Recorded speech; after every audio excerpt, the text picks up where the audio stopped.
3, 2, 1! Hello and welcome back to the Brave podcast, Doing Travel Differently. My name's Faye, founder of The Brave, which is a movement dedicated to making authentic, ethical, immersive and well-being focused travel accessible to everybody, and celebrating the people and the places that are doing travel differently. Today we're exploring something fundamental to the future of responsible travel: how travellers themselves can support local communities in ways that are simple, joyful and genuinely meaningful. This isn't about becoming a full-time activist or overhauling the way you travel. It's about realising that every traveller already has the power to make a positive impact through small decisions, mindful behaviours and a willingness to connect with the places we visit. In this episode, we're going to explore how. So why does supporting communities matter? Every destination is somebody's home. Behind every guest experience is a network of families, farmers, guides, artists, drivers, cooks, shopkeepers and communities who make travel possible. When tourism supports them, it can become a source of pride, income and cultural vitality. But when it bypasses them, it can create economic leakage, burnout, and feelings of being on display without actually benefiting from tourism. The good news is that supporting communities doesn't require grand gestures. Sometimes the smallest of actions, like a conversation, a meal, a purchase, have the biggest ripple effects. Because what communities actually want isn't charity, it's voice, agency, respect, reciprocity, and a fair opportunity.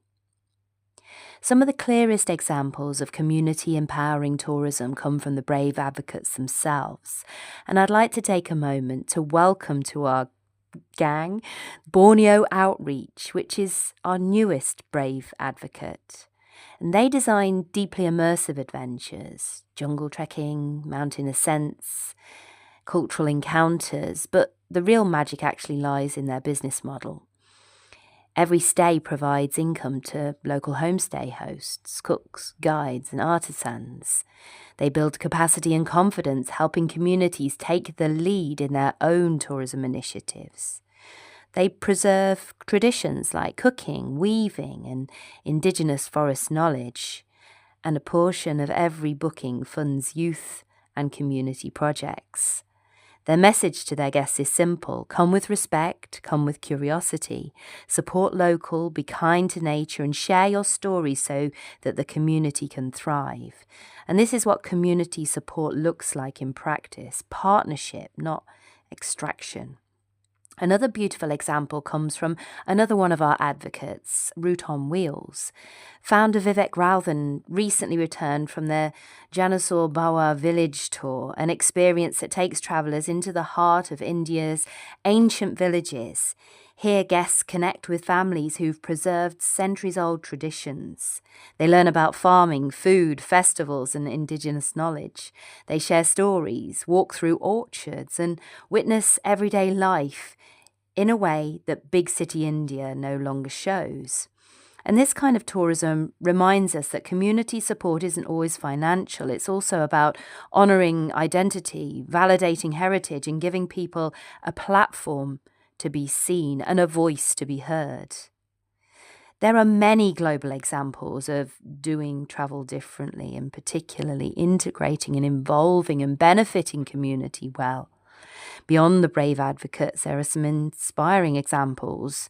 For example, in Rwanda, 10% of guerrilla trekking permits go directly into community development, funding schools, health centres and local enterprises. In Peru, women-run weaving collectives keep ancestral textile traditions alive whilst earning fair income from visitors. In New Zealand, Maori-owned lodges share indigenous stories, land stewardship and ancestral wisdom, strengthening cultural pride. In Portugal, small coastal towns partner with local fishers to offer day-in-the-life experiences that celebrate maritime heritage. In Tanzania, Maasai-owned conservancies allow communities to manage land, guide tours, and benefit directly from wildlife conservation. Across the world, the pattern is clear. When tourism centres the community, everyone wins. So what can travellers do that's actually easy and doesn't take a lot of thinking about, perhaps? Supporting local communities doesn't need to be complicated. There are some small steps that we can take to make a big difference. Firstly, spend where it matters. Choose locally owned accommodation, restaurants, tour operators, and transport where possible. Your money will circulate through the economy instead of leaking abroad. Secondly, choose community-run or community-partnered experiences.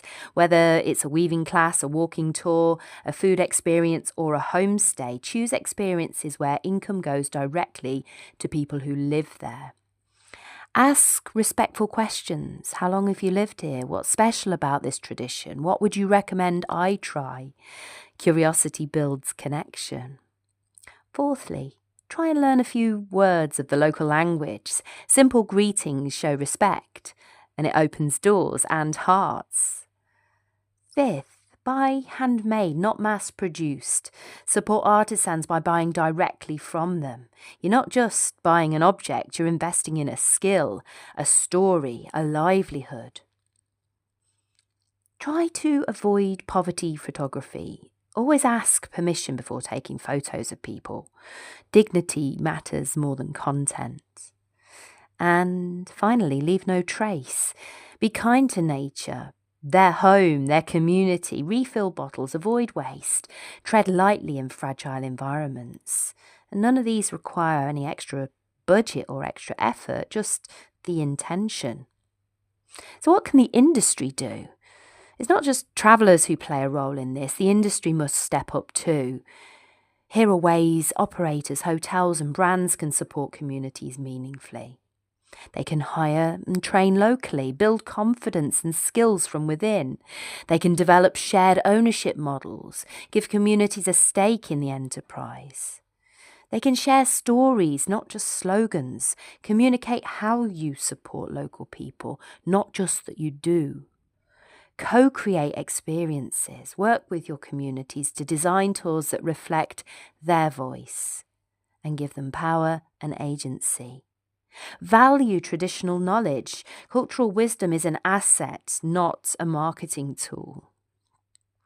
And avoid displacement and commodification. Tourism should never price locals out of their home or reduce traditions to a performance.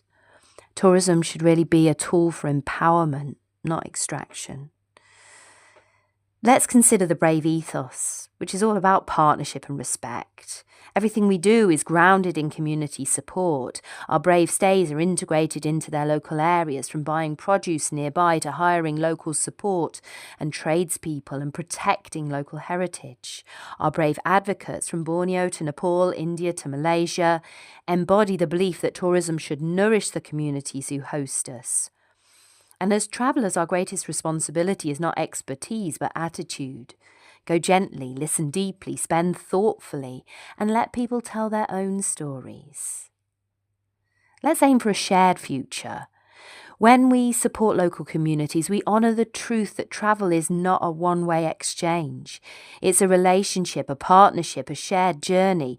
And when that relationship is balanced, respectful and reciprocal, everyone benefits.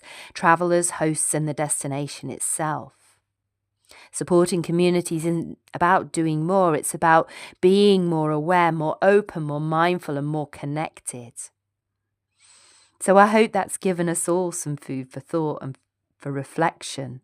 Thank you once again for joining me for this episode of the Brave podcast, Doing Travel Differently. Next week, we'll explore the power of authentic experiences and why authenticity matters more than ever in the world of travel.